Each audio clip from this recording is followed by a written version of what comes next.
If you haven't done it yet, you've got to make plans to go see our sponsors at Farmington Garden. Right now, you can see their exquisitely curated collection of Japanese maples with their In Harmony installation. It's the first time that this is being offered to the public, and you have until September 28th to get out there and make those purchases before they're gone. I stopped by Farmington Garden before the installation went into full effect, and they filled me in on everything you can expect to experience. Jay, thank you so much for having me out. And thanks for coming out, Ashley. It's good to see you again. It's good to see you too. So we are here talking about Japanese maple, and you guys have this event called In Harmony. That's right. Tell me how you came up with that name, though. So we wanted to create a museum-style exhibit for our Japanese maple collection because we're one of the largest growers of Japanese maples in the area, and we have a lot of interesting, unique, collectible, and rare varieties. And we wanted a chance to actually show those off to the public instead of just our usual wholesale operation. So we put together a whole exhibit, and what better encapsulates the idea of living with nature than being in harmony with nature. So that's why we created that name. So our display encompasses all of the senses, all of the elements, so that you really do have a more relaxed and enjoyable experience as you peruse our different collections. Yes, you guys are very relaxed here. We have some Buddhas in the background. We are relaxed.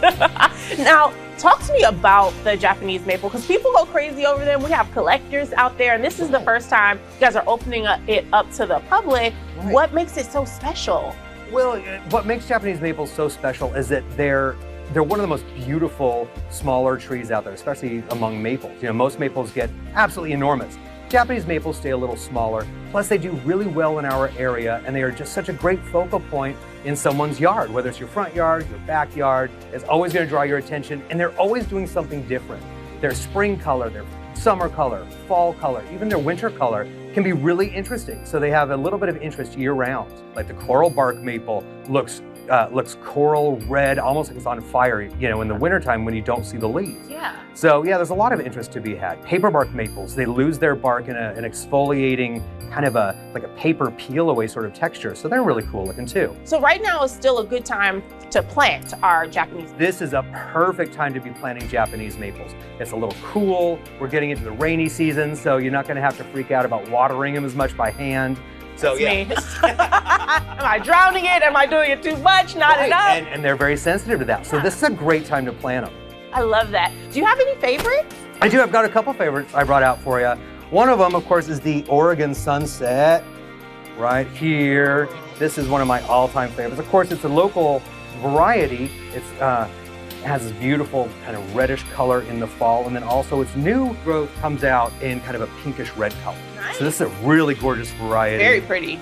And then, of course, Taylor is absolutely exquisite. It turns pink in the spring and then pink again in the fall. This is an absolutely gorgeous one, and it stays small, so you can keep it in a container if you want to have a patio garden, or you've just got a small space. This is a really good choice for that area. Oh, nice. This looks like it would be easy for me to take care of. You know, as long as you don't overwater them, make sure they have well-drained soil. They don't want to be soaking wet. Okay. They don't want to be bone dry either, though. So once you find that mix, they're going to do great. Oh, I love that. That's perfect. What would you tell someone who, because you guys are opening this up to the public for the first time, if someone wanted to come out, what would you point them in the direction for the first time? For the first time, I would tell them, go into the upper gates, start at the top, look at the water feature. We've got a beautiful stream, we've got fountains. Look at all of the pottery, all of the different statuary we have scattered around as well. Everything is organized out there. We have a fantastic catalog available to anybody who wants one that will help guide them through the entire experience and find exactly the variety that they're looking for. Now, Jay, I want to make sure everyone has an opportunity to get out here and have so much fun. When does this end? It ends on September 28th. So you want to make sure that you get out here in time to see it before then. Yes, absolutely. Well, I have to thank you once again for letting me come out. I love everything I'm surrounded by whenever I can get a chance to visit you guys. Thank you so much. Well, and thank you again for coming out. It's been good. And of course, you can visit our sponsors at Farmington Garden at any point, but you got until September 28th to experience In Harmony. I like doing this when I say it. It's very peaceful.